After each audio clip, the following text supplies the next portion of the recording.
Magandang araw mga kamarites. Ayan nga, gagala nga muna ang mga marites niyong tindera at nagsasawa na sa bahay. Magtatanggal muna ng stress dito sa taas ng sigad. Napakaganda ng view at napakasarap ng hangin dito sa taas.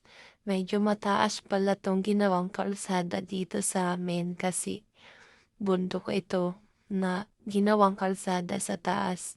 Para yung ibang barangay merong dadaanan pag pumunta dito sa'min.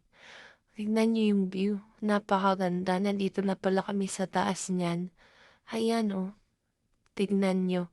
Libre lang pumunta dito kung gusto niyong pumunta dito sa Northern Samar. Marami kayong makikita at mapupuntahang magagandang mga tanawin ng mga view na gusto niyong puntahan.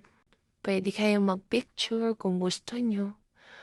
Kung gusto niyo namang mag-video, yan katulad namin, magandang view. Mataas nga lang 'tong inaakyat namin pero worth it naman. Hanggang dito na lang muna ang aking video. Ang susunod kong video ipapakita ko nga para sa inyo yung na landslide dito sa Sigad. Kaya subaybayan niyo sa susunod.